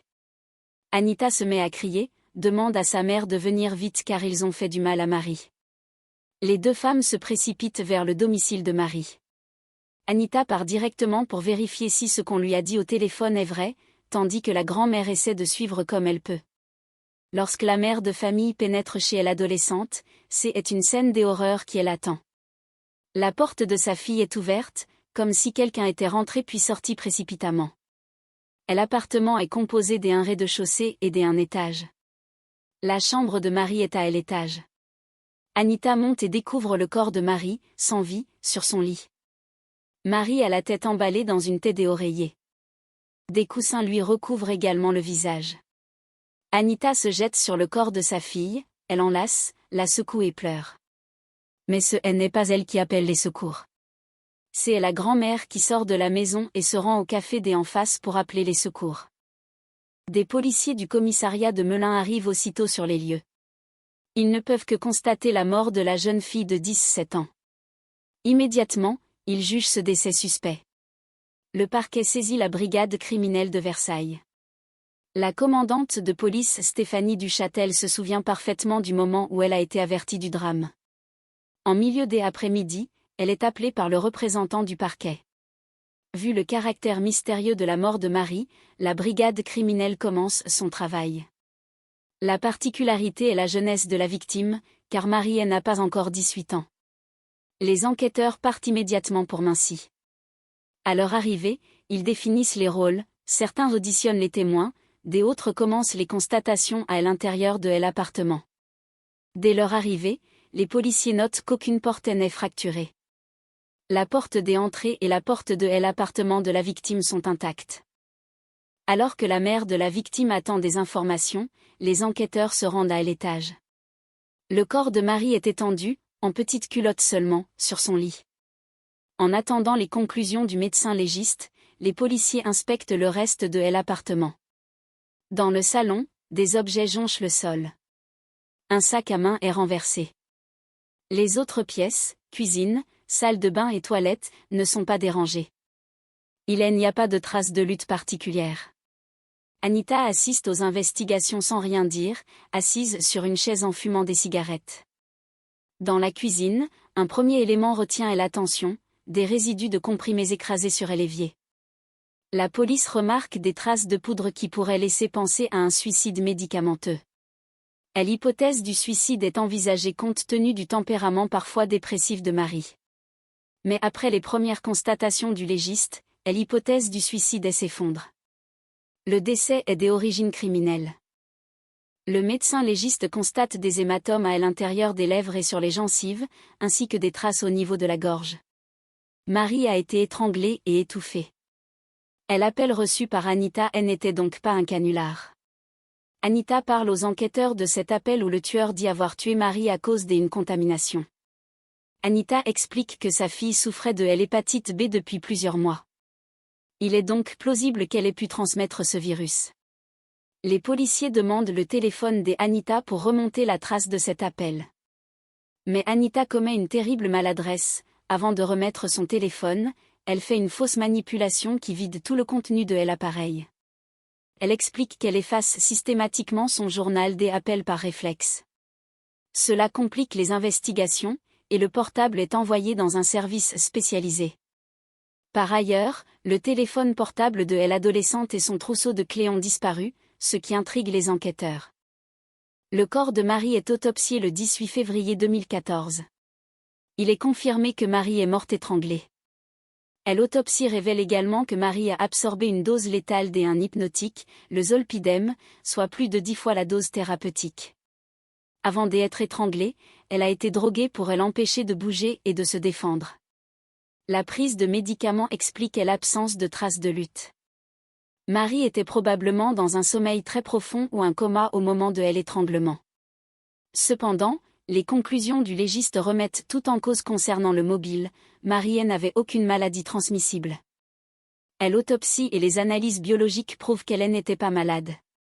Le meurtre a été programmé avec préméditation. Qui a pu s'en prendre à Marie de la sorte? À Mincy, la nouvelle du décès se répand. Ses amis sont sous le choc, plongés dans l'incompréhension la plus totale. Marie n'avait pas d'ennemis connus. Les proches de Marie sont entendus, à commencer par Anita. Elle lance les policiers sur une première piste. Marie aurait été victime de chantage à cause de photos dénudées. Un jeune homme menaçait de diffuser ces photos si elle ne lui donnait pas d'argent. Anita affirme qu'elle donnait 200 € par mois à sa fille pour faire taire ce maître chanteur. Mais aucune trace de ce chantage ou de ces transferts d'argent n'est retrouvée sur l'ordinateur ou dans les relevés téléphoniques de Marie. La piste du maître chanteur se referme. Anita propose alors une nouvelle piste, un ancien petit ami surnommé Junior. Elle le décrit comme une mauvaise influence. Junior est identifié et convoqué. Il confirme leur relation passée mais affirme qu'il s'était quitté sans problème. Chez Marie, on retrouve un caleçon et des préservatifs lui appartenant, mais il explique que cela date de plusieurs mois. Il révèle aussi que Marie lui avait fait croire qu'elle était enceinte pour tenter de le retenir. Les enquêteurs vérifient le bornage du téléphone de Junior et constatent qu'il se trouvait à des dizaines de kilomètres de la scène de crime au moment des faits. Junior est blanchi. L'enquête redémarre à zéro jusqu'à ce que les résultats ADN tombent. Sur le corps de Marie, on retrouve l'ADN de sa mère. Cela peut s'expliquer par le fait que Anita a manipulé le corps en le découvrant. Cependant, l'ADN d'Anita se trouve même sous les ongles de sa fille, ce qui suggère une lutte. L'absence de tout autre ADN surprend. Anita devient la principale suspecte. Les enquêteurs se concentrent sur l'appel mystérieux. Ils découvrent que l'appel a été passé depuis une cabine téléphonique à Melun, avec une carte achetée dans un bar tabac. La carte a été achetée le lundi 17 février 2014, peu avant 13 h. Les policiers se rendent au bar tabac et vérifient la vidéosurveillance. À ce moment-là, les enquêteurs vont pouvoir voir le visage de l'acheteur et la vérité va enfin éclater. Film passionnel, disparition inquiétante ou machination diabolique, percer les secrets des faits divers les plus marquants et plonger au cœur des affaires les plus étonnantes de l'histoire judiciaire. La découverte de la réalité ne tient parfois qu'à un film. Bienvenue dans Chroniques criminelles. Dans cet épisode, nous explorons l'affaire Marie Warneraud. Nous sommes à Mancy, en Seine-et-Marne. En février 2014, la jeune Marie Warneraud, 17 ans, est retrouvée morte dans son appartement. L'adolescente a été droguée puis étouffée. Anita, sa maman, est dévastée. D'après elle, sa fille aurait été victime d'un odieux chantage. Pourtant, les enquêteurs vont découvrir que la vérité est à la fois plus simple, mais aussi beaucoup plus tragique qu'ils ne l'imaginaient. Que s'est-il réellement passé derrière les murs de ce petit appartement ? Anita, la mère de famille, a-t-elle vraiment dit tout ce qu'elle savait ? La réponse, aussi terrible qu'inattendue, dans ce récit inédit de Chroniques criminelles. En Seine-et-Marne, à seulement 1 heure de Paris, Mancy est une commune qui compte près de 2000 habitants. C'est vraiment un tout petit village, avec un clocher au milieu, assez typique de la région. Pour Clément Suguet, ami de Marie, l'endroit est assez isolé, ce qui peut paraître étonnant quand on se trouve à seulement 4 km de Melun. Jean-François Caltot, journaliste à La République de Seine-et-Marne, décrit un village qui a conservé son âme résidentielle, traditionnelle et réputé pour sa quiétude. C'est au cœur de ce village que vit depuis toujours Marie Warneraud. À 17 ans, l'adolescente profite pleinement de la vie en compagnie de ses meilleurs amis, Sylvain et Clémence, rencontrés sur les bancs du collège. Sylvain Huguet se souvient de leur rencontre en classe de français, où ils ont tout de suite rigolé sur des blagues simples. De là a démarré une superbe amitié. Marie est décrite comme une amie loyale, sincère, parfois trop sincère, et profondément gentille. Elle possède un sourire communicatif qui illumine son visage malgré un petit écart entre les dents. C'est elle qui fait tout le temps des blagues, un véritable petit rayon de soleil, même si, au fond, elle semble être quelqu'un de solitaire.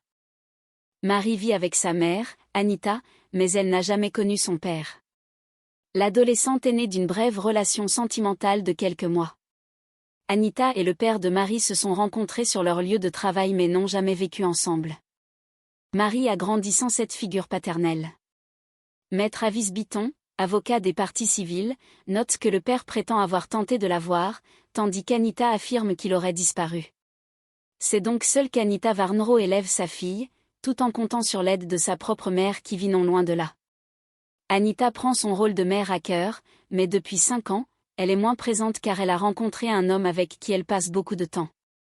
Elle laisse Marie vivre seule dans leur appartement tout en passant quotidiennement pour faire le ménage, remplir le frigo, payer les factures et le loyer. Pour Marie, cette absence est une aubaine qui lui permet d'inviter ses amis pour écouter de la musique, notamment Michael Jackson, et manger du chocolat. Cependant, cette situation familiale interroge son entourage.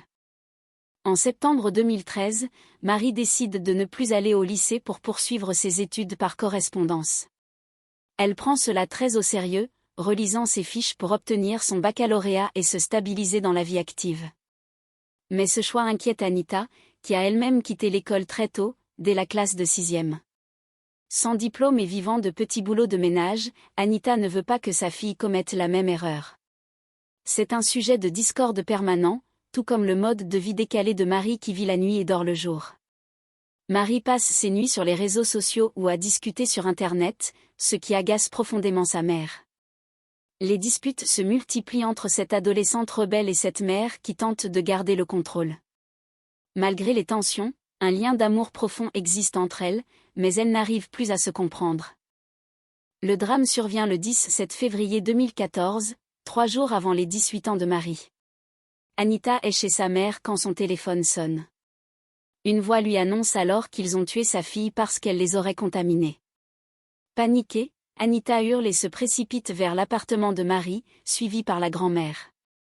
En arrivant, elle découvre la porte ouverte et monte à l'étage. Dans la chambre, le corps sans vie de Marie gît sur le lit, la tête emballée dans une tête d'oreiller et recouverte de coussins. Anita se jette sur sa fille en pleurant, tandis que la grand-mère court appeler les secours depuis un café voisin. Les policiers de Melun et la brigade criminelle de Versailles, dirigée par la commandante Stéphanie Duchâtel, sont saisis de l'affaire. La jeunesse de la victime, qui n'avait pas encore 18 ans, marque les enquêteurs. Les premières constatations montrent qu'aucune porte n'a été fracturée. Marie est retrouvée en sous-vêtements sur son lit. Dans le salon, des objets jonchent le sol et un sac à main est renversé, mais le reste de l'appartement est en ordre. Dans la cuisine, des résidus de comprimés écrasés sont découverts sur l'évier, laissant d'abord penser à un suicide. Cependant, l'examen du médecin légiste contredit cette thèse. Des hématomes à l'intérieur des lèvres et des traces au niveau de la gorge confirment un décès par strangulation et étouffement. Le meurtre est avéré. Anita rapporte immédiatement l'appel anonyme concernant une prétendue contamination. Elle explique que Marie souffrait de l'hépatite B, ce qui aurait pu être un mobile. Mais une maladresse d'Anita complique l'enquête, elle efface par réflexe tout le contenu de son téléphone avant de le remettre aux policiers.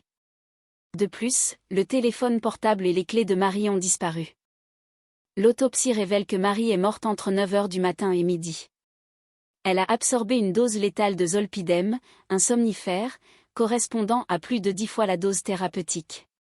Elle a été droguée pour être plongée dans un sommeil profond, empêchant toute défense lors de l'étranglement. L'analyse biologique révèle également que Marie n'était atteinte d'aucune maladie transmissible, elle n'avait pas l'hépatite B. Le mobile de la contamination tombe à l'eau.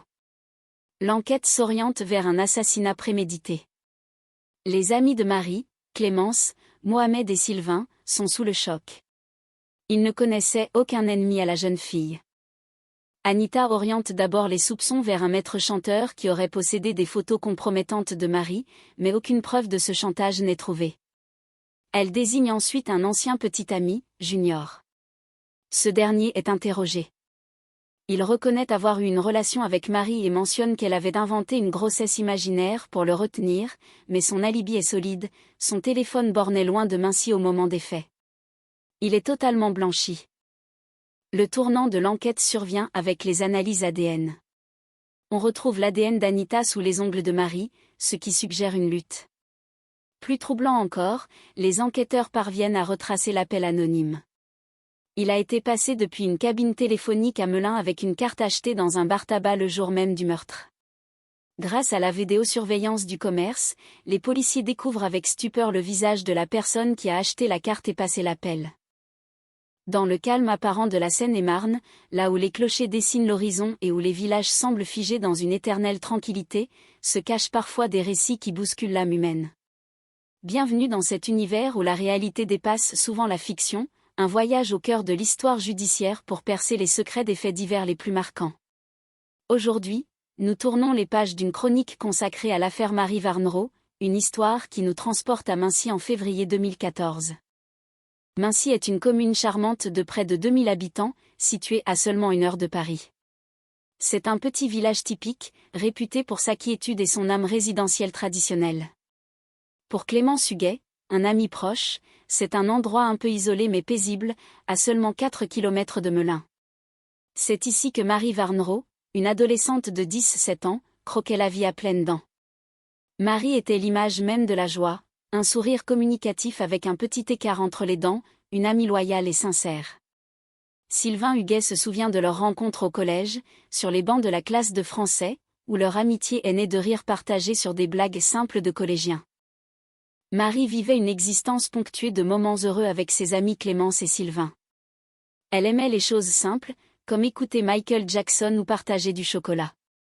Cependant, derrière ce rayonnement, Marie était aussi une jeune fille solitaire, vivant seule dans son appartement pendant que sa mère, Anita, résidait la plupart du temps avec son nouveau compagnon.